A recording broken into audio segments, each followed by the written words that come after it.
Good morning. I care about, of course, I want to be rich like everybody else, but I really care about finding joyful work. Before you go further, we want to play with you briefly. I want to be rich like everybody else. Now, on the one hand, you could be saying everybody else is rich. That's a sort of nice thought, isn't it? Because everyone really is in their vortex. You ought to see what's going on. But that's not how you meant it. You meant we all want to be rich and aren't.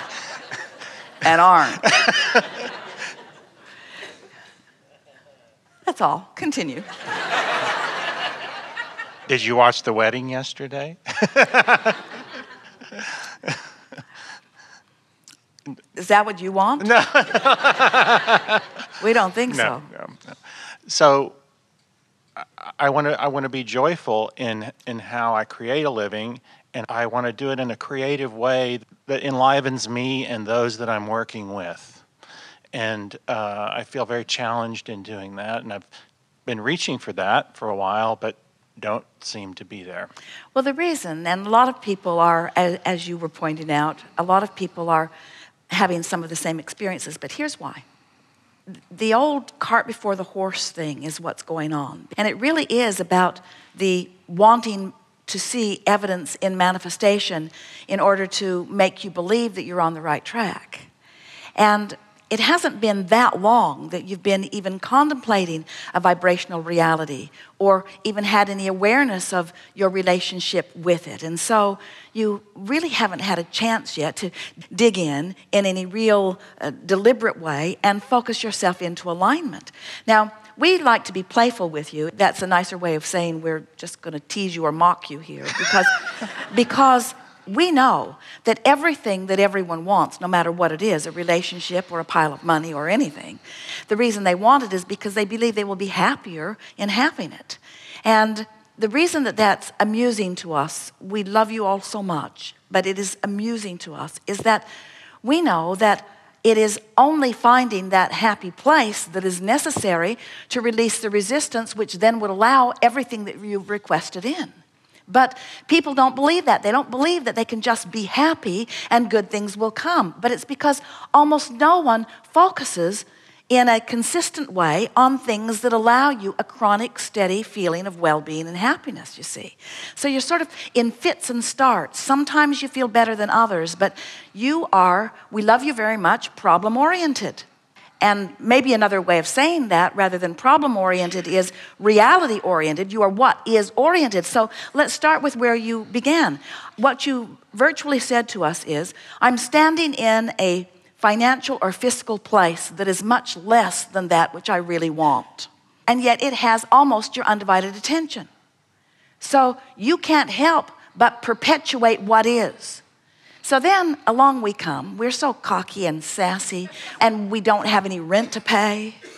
And we talk about this vibrational reality, and all you have to do is get happy when you've got this reality that you feel like you have to face. And we say, that's the problem. So much scrutiny and attention and facing of reality lets what is train your frequency. Where we want you to allow the vortex to train your frequency. But before the vortex can train your frequency, you got to get in the vortex. You got to know what it feels like when you're in there, and you got to milk it while you are in there, which means, and it's so funny, isn't it? Which means you got to just be happy. You got to be happy. And if you can be happy over anything that you can discover to be happy about, and if you can sustain that happiness, now the vortex is training your frequency upward, upward, upward, and now the problems or the absence of the money is a vibrational anomaly to where you consistently are. But most people are infrequently here and frequently at a much lower vibration because you watch television. We really are not wanting you to withdraw from the world completely. But it would be nice if you could withdraw from the world every day for 15 minutes through the process of quieting your mind. And in withdrawing from the active vibration, And in that absence of resistance, when you meditate, you stop thought. When you stop thought, you stop resistant thought. When there's no resistant thought, your vibration naturally raises.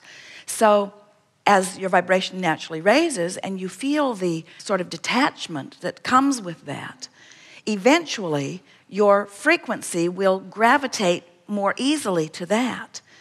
Your vibration is where you last left it, you see. So when you meditate, you raise your vibration, and then you go back to your email, and the problem trains your vibrational frequency. And then you meditate, and your vibration goes back to where it belongs, and then you read a troubling email, and you train yourself back. But eventually, because this vortex truly is so much more dominant, eventually, as you allow the vortex to train your frequency to that higher, non-resistant place, what happens is then you begin to read those emails from a different vantage point. You begin to read them through the eyes of Source. You begin to read them from the solution standpoint, not from the problem standpoint. And when you're looking at a problem from a position of clarity and stability, it doesn't look like a problem. It looks like a challenge. It looks like an opportunity. It looks like a fun reason to focus, you see. Can you grasp the idea of being without something that you want and feeling all right? You got to grasp that idea, because you don't have any when you're standing without something that you want, you can't just demand it. You've tried that. You can't just demand it. You can't plead enough. You can't demand enough. You can't make something that you want to come just because you're throwing a fit. You just can't do it. And if your mother accommodated you when you were little, she did a big disservice to you, because she's not following you around fulfilling your dreams anymore when you're throwing those fits. And so you can't just stand in a place, and you have no choice. When it's not there, it's not there. And it's not coming until you feel differently.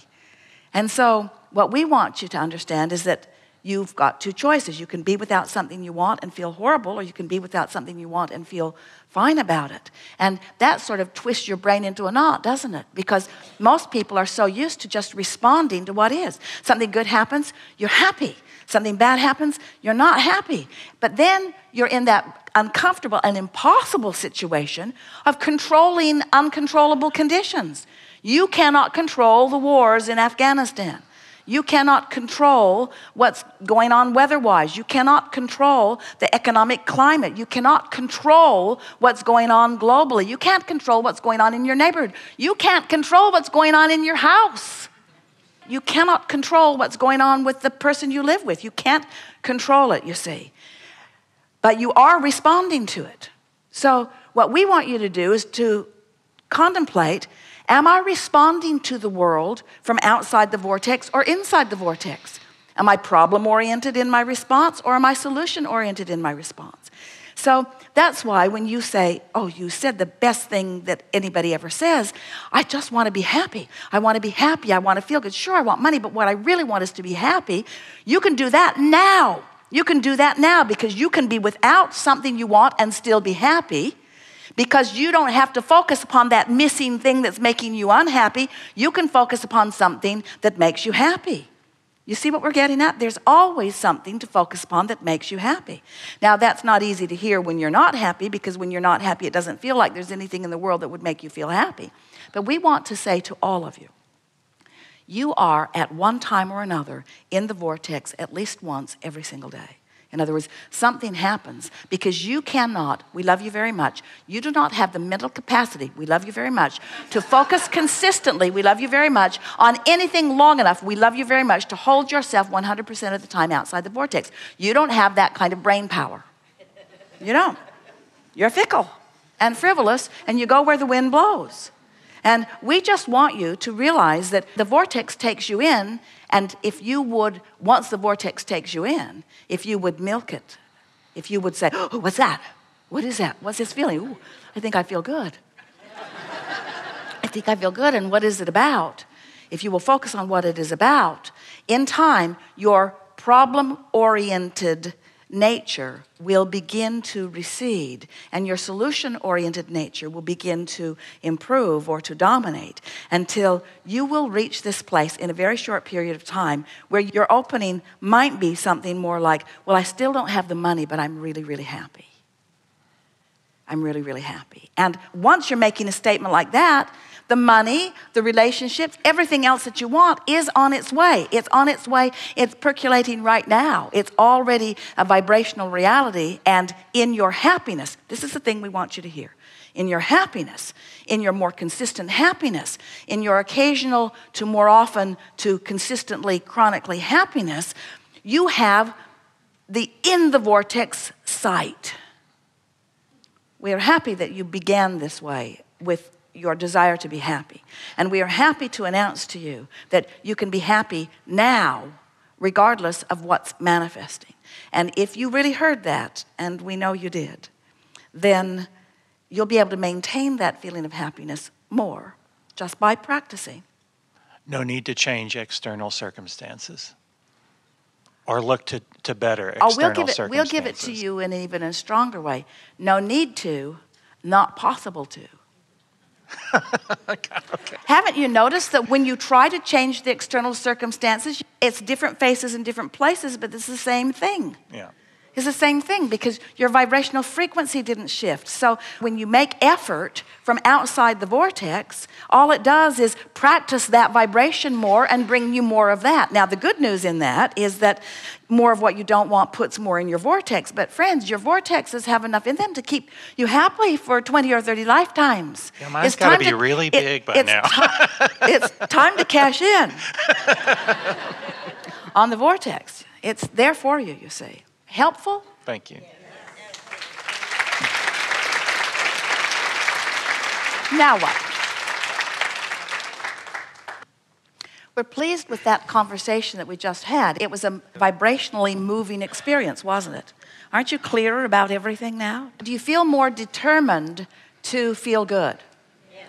And in that greater determination to feel good, does that mean you feel more determined to focus? What does that mean? You feel more determined to chill. You feel more determined to ease up. You feel more determined to let the good percolate and become more. In other words, it's not an effort thing. This is the thing that we really want to amplify here on the heels of this conversation, because what we did not just say to you is you need to get in the vortex and you need to focus on being in the vortex and you need to make sure that you're in the vortex and you need to watch your thoughts and you need to monitor your thoughts and you need to, because that's all efforting stuff, isn't it? And that isn't what we said. What we want you to do is to realize that the vortex is there and that it is calling you and that it's easy to get in it and something will take you in every day. And when it does, just enjoy it and don't make it an effort thing. It's what a lot of people were talking about when they were talking about surrendering. It's letting go of the struggle and allowing the well-being that is dominant to raise your vibration. Yes, you did get it.